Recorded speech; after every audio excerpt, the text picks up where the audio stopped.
அரசியல் பலக நேயர்களுக்கு வணக்கம். நம்ம எதிர்பார்த்துக்கிட்டு இருந்த நம்ம வெயிட் பண்ணிக்கிட்டு இருந்த நாள் முடிஞ்சே போச்சுங்க. அச்சோ, தேர்தலுக்கு இன்னும் 2 மாதம் தான் இருக்குது, தேர்தலுக்கு இன்னும் 1 மாதம் தான் இருக்குது, தேர்தலுக்கு இன்னும் 1 வாரம் தான் இருக்குது.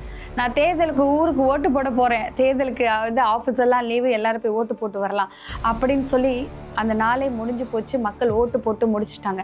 இதில் ஒரு பெரிய விஷயம் என்னென்னா, தேர்தல் அப்போ வந்துட்டு நிறையா பேருக்கு ஓட்டு வரல, நிறைய இடங்களில் நிறையா பேருக்கு ஓட்டு வரல, ஓட் ஸ்லிப் வரல.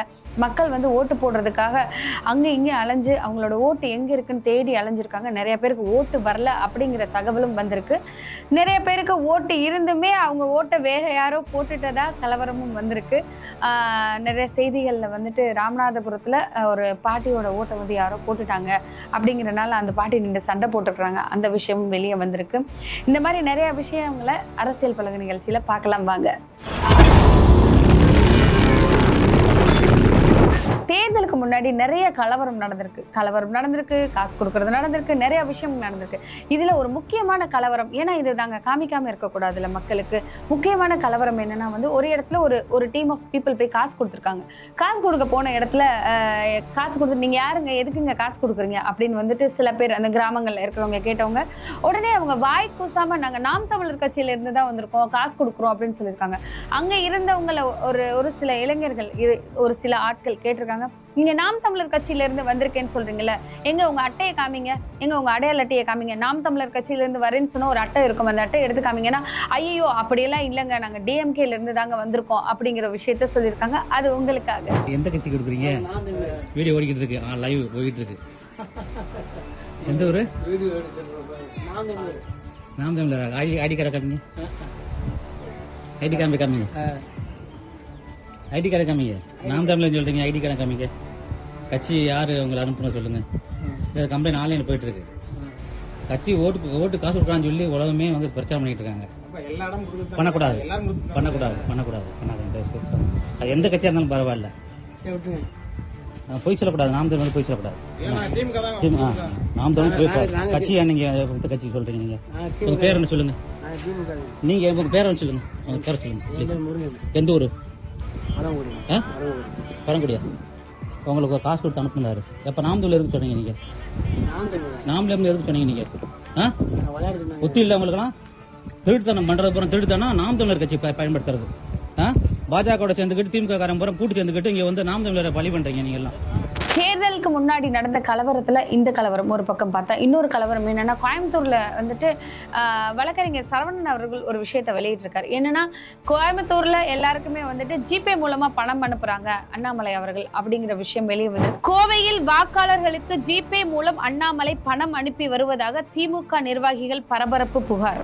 இதுவரை எந்த நடவடிக்கையும் எடுக்கப்படாததால் மாநில தலைமை தேர்தல் அதிகாரியிடம் புகார் அளிக்கப்பட்டுள்ளதாக திமுக வழக்கறிஞர் சரவணன் பேட்டி. கோயம்புத்தூரிலே திரு அண்ணாமலை அவர்கள் அவருடைய ஆதரவாளர்களின் மூலமாக எல்லாருக்கும் ஜிபே மூலமாக ஓட்டுக்காக பணம் அனுப்பி கொண்டிருக்கிறார்கள் என்று ஒரு புகார் கொடுக்கப்பட்டிருக்கு.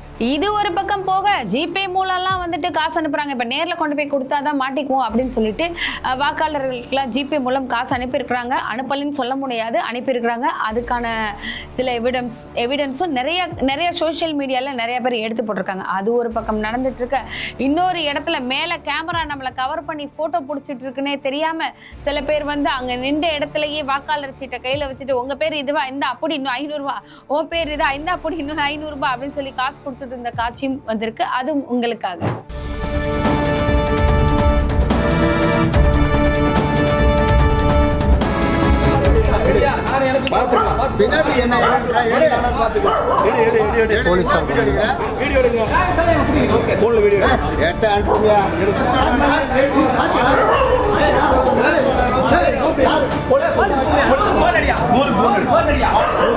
வீடு வீடாக நோட்டு விநியோகம், சிக்கும் வீடியோக்கள், என்ன செய்கிறது தேர்தல் ஆணையம்? ADMK, DMK, NTK election 2024, Lok Sabha election 2024, election commission என்ன பண்ணுகிறது? இப்படி இந்த மாதிரி காசு கொடுத்துட்டு இருக்கிறாங்க. இதெல்லாம் பார்த்துட்டு இருக்க தேர்தல் ஆணையம் என்ன பண்ணிட்டு இருக்கு? காசு கொடுக்கல அப்படின்னு சொல்ல முடியாது. காசு நிறைய இடத்துல கொடுத்துருக்குறாங்க. அதை வீடியோ பிடிக்கிறாங்க. அந்த வீடியோ பிடிச்சி வெளியே சோசியல் மீடியாவில் போட்டுட்டு இருக்காங்கன்னு கூட தெரியாம தைரியமா சில முக்கியமான இடங்கள் நின்று காசு கொடுத்துட்டு இருந்திருக்காங்க. இந்த பக்கம் ஒரு பக்கம் காசு கொடுக்குற வேடிக்கைகள் தேர்தலுக்கு முன்னாடி நடந்துட்டு இருக்க, சோக மீடியால சில உண்மையான நிலவரங்களை எடுத்து போட்டிருக்காங்க. அதுவும் உங்களுக்காக. என்ன சொல்லியிருக்காங்கன்னா, ஒரு அக்கா கிட்ட வந்து சவுக்கு சங்கர் அவர்கள் வந்து ஒரு கேள்வி கேட்டிருக்கிறாங்க. இந்த தேர்தலில் நீங்க என்ன ஒழிக்கணும்னு நினைக்கிறீங்க அப்படின்னு சொன்னா, ஃப்ரீ பஸ்ஸை நிறுத்திடணும் அப்படின்னு சொல்லியிருக்காங்க. ஏன் அப்படின்னு கேட்டதுக்கு, ஃப்ரீ பஸ் வந்ததுக்கு அப்புறம் ஆட்டோக்காரவங்க நிலைமையெல்லாம் பாவம் இல்லையா? ஃப்ரீ பஸ் வந்தா லேடிஸ் வந்து ஃப்ரீ பஸ்ல ஏறி போயிடுறாங்க. ஆட்டோ ஓட்டுறவங்க எல்லாம் ஆட்டோ ஓட்ட முடியாம வேலை இல்லாம ரோட்ல நின்றுட்டு சுத்திட்டு இருக்கிறாங்க அப்படின்னு சொல்லியிருக்காங்க. அதுக்கப்புறம் அந்த அக்கா இன்னொரு விஷயம் சொல்லியிருக்காங்க. என்னன்னா வந்துட்டு டாஸ்மார்க்கை ஒழிக்கணும், டாஸ்மார்க்கை ஒழிக்கிறேன், டாஸ்மார்க் ஒழிக்காம இருக்கிறாங்க. ஏன் இந்த மாதிரி சொல்றாங்கன்னா, அவங்களோட பையன் வந்து டெய்லி டாஸ்மார்க்கு போக குடிக்க வந்து படுக்க இந்த வேலையா தான் இருக்காங்க. வீட்டுல இருக்க பொம்பளைங்க தான் வேலை பார்த்து சம்பாரிச்சுட்டு இருக்கோம். ஆட்டோ ஓட்டிட்டு இருந்தாரு, இப்ப ஆட்டோவையும் கொண்டு போய் 40,000 ரூபாய்க்கு அடமானம் வச்சுட்டாரு. தயவு செய்து இந்த டாஸ்மார்க்கை ஒழிக்கணும். ஏங்க உங்களுக்கு தான் 1000 ரூபாய் கொடுக்குறாங்கல்ல, அந்த 1000 ரூபாய் பத்தாதா அப்படின்னு சவுக்கு சங்கர் அவர்கள் கேட்குறாங்க.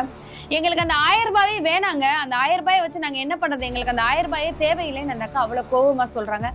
தேர்தல் நேரமாக அரசியல்வாதிகள்லாம் உங்கள்கிட்ட ஓட்டு கேட்டு வர்றாங்க. ஆமாம். என்ன உங்களுக்கு செஞ்சு கொடுக்கணும், உங்கள் வாழ்க்கையை மேம்படுத்துறதுக்கு அரசாங்கம் அரசியல்வாதிகள் என்ன செய்யணும்னு நினைக்கிறீங்க? என்ன நாங்கள் செய்யணும்னு நினைக்கிறீங்களா? முதல் இந்த ஃப்ரீ பஸ்ஸை நிப்பாட்டணும். ஏன்னு கேளுங்க, ஆட்டோ வச்சிருக்கவங்க பூரா பாவம் இல்லையா? உண்மையா இல்லையா? இந்த ஃப்ரீ பஸ் விட்டதுலேருந்து பொம்பளை ஆட்டோவில் ஏற மாட்டேங்குது. ஆட்டோ வச்சிருக்கவங்க பூரா வீட்டில் தூங்குறாங்க படுத்து. ஒயின் ஷாப்பை நிப்பாட்ட சொல்லுங்க. ஏமா நிப்பாட்டணும்? இந்த பாருங்கம்மா, உங்களுக்கு தெரியும், நானும் வந்து ஒயின் ஷாப் விற்கணும்லாம் நான் சொல்லல. ஆனால் அரசாங்கத்துக்கு வருஷத்துக்கு 50,000 கோடி இருக்கு. இப்போ இந்த 1000 ரூபா வாங்குறேன் நல்லா இருக்குது, நீங்களே எங்கேன்னு தராங்க? எங்களுக்கு அந்த 1000 ரூபாயே வேணாங்கிறோம். நாங்கள் 1000 ரூபாயே வேணாம். ஃப்ரீ பஸ்ஸையும் ஒயின் ஷாப்பையும் நிப்பாட்ட சொல்லுங்க. 10 நாள் ஆச்சு என் மையன் வேலைக்கு போய். ஒயின் ஷாப்பு வீடு இன்னைக்கு கொண்டு 40,000க்கு வண்டி அடகு வச்சு போட்டேன். இலவசம் அப்படின்னு சொல்லி நம்ம கிட்ட இந்த நிறைய விஷயங்களை அவங்க பறிச்சுக்கிறாங்க.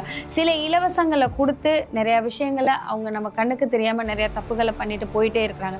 மக்களே, இலவசத்தை பார்த்து ஏமாறக்கூடாது. ஒரு இலவசம் வந்துச்சுன்னா அதுக்கு பின்னாடி நிறைய விஷயங்கள் மறைக்கப்படுகிறது. அதுதான் உண்மை.